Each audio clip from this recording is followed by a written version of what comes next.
With the release of the Oculus Quest 2, I imagine that some people might be interested in live streaming their new experiences through popular streaming services like Twitch. VR live streaming can be a totally unique experience from what your average Twitch user is used to seeing, especially when you can do really visually interesting things like mixed reality. I can't count the number of times that someone's come into my chat and was just like, how is something like this possible? If you want to just live stream for fun, this video probably isn't going to be for you. Just go out and stream, enjoy, have fun, and don't worry about your numbers. However, if you're watching this video wondering if VR is a viable niche to explore as a content creator brand, listen on. Hey, I'm AtomBombBody, and I've been experimenting with live streaming VR for about 6 months now, and I can tell you a few things that I've learned and things that definitely still need to be improved. For some very light background on myself, I've been a Twitch streamer for about 2 years, but as I mentioned, it's only been a very recent thing where I switched to VR live streaming as my niche. Since then, I've been consuming as much information I can about growing my brand through awesome other creators such as Ashley Christ, the Stream Coach Academy, Harris Heller at Alpha Gaming, and many other amazing resources. When I first started doing research on VR live streaming, I noticed that if you search VR in the top search bar on Twitch, you get totally random results. What you actually want to do is search by tags, but not a lot of people know how to do that because Twitch makes it kind of inconvenient to get to. The only way to search by tags is to hit browse, then type VR into the smaller chat box. Not really many people know about this, and the average user is pretty lazy, so give them too many steps and they're likely to just not. I also noticed that unless you're playing something like Beat Saber, which potentially has DMCA issues, but that might be for another video, or if you're doing something like VR chat, which you don't even need a headset in order to be able to play, it's going to be very difficult to be discovered on Twitch as a VR live streamer.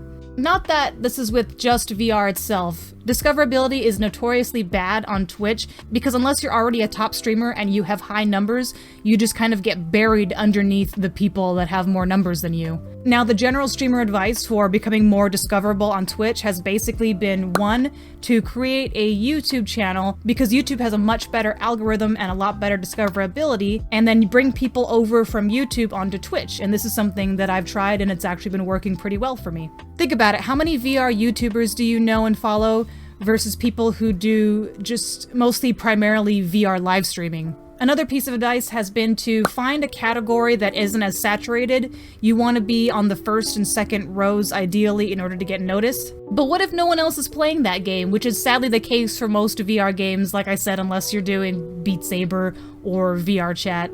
There's a couple of things that I think will help VR live streaming better as well as have more longevity. Most people don't realize that Twitch's game categories actually come from a website called igdb.com.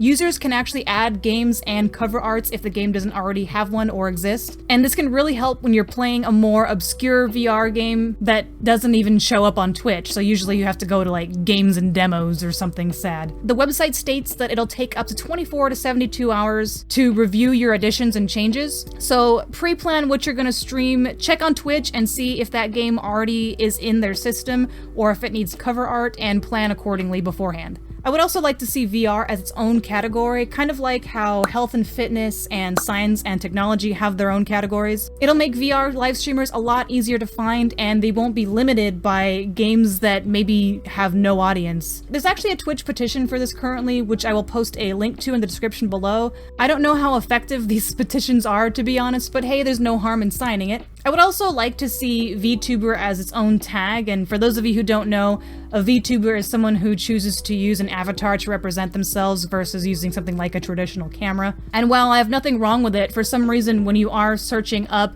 VR, you get a lot of the VTubers which aren't even playing in virtual reality. They just have the avatar. So it ends up filling the browse list, and you've got to really weed through a lot of that in order to find people that are actually live streaming VR. Anyway, I think that adding a VTuber tag might help reduce this. I know people are still gonna put whatever categories and tags they want, but it might help a little bit. I think a big one is games having both VR and desktop support. This can really bring life to VR streamers and how much more immersive games can be in VR. For example, games like Star Wars Squadron and Phasmophobia being really popular amongst streamers lately. If someone's browsing this already popular game category and sees someone playing it in VR, they might be more interested to check out that because it's a different perspective from what they're used to seeing, most people probably doing normal desktop gameplay. Another thing to consider is that it can be hard to really bond with your audience because of the VR headset itself. Studies have shown that people trust people a lot more if you can see their face, specifically their eyes, which is why a lot of streamers and influencers use a profile picture of their face instead of something like a brand logo. This can be tricky when it comes to VR though, because you've got a damn headset on your face. How are you gonna get people to see your face? Something that I've done to work around this is that I'll do a just chatting segment of my stream about an hour before I play any games with my headset off, so I can update everybody on what's been going on lately and ask everybody how their day's been going. I also do a normal desktop stream on Thursdays, but that's mostly because I just want a day break where I don't have to do all my crazy VR setup and it's just less stressful.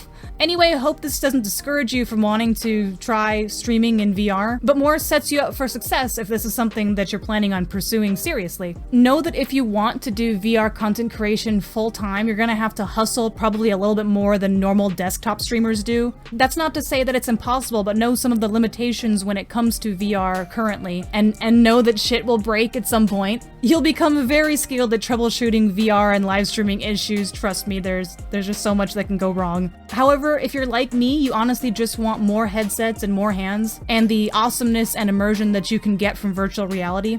I want VR to be so common that people will one day ask, what do you play that on? Do you play it on Xbox, PlayStation, PC, VR? I offer a ton of freebie resources on my Discord for content creators, including multiple websites where you can get game keys in exchange for showcasing said game on your live streaming channel or on YouTube. You can find my Discord at discord.io/AtomBombBody, and I'll also post a link in the description below. You can find me streaming on Twitch every Tuesday, Thursday, and Saturday at 6 p.m. Pacific, so feel free to stop by and ask me any questions you may have. And don't forget, keep on creating and never lose that drive to improve. I'll see you on the next video. MILF. Whoops. Oh, wait. No! Where is he? I want to take his picture. I want to take his picture. Where is he? Shut the door! You just shut the door! I can't turn the camera on! Don't leave me! I need his picture. I got you, Jen. I got you, Jen. How do I turn the camera on? Why can't I turn it on? Let me get to a good spot. Maybe I can am get triggering. photo. It's not triggering. Triggering. I can't talk. Set it down. I'll do it. Okay. Oh no.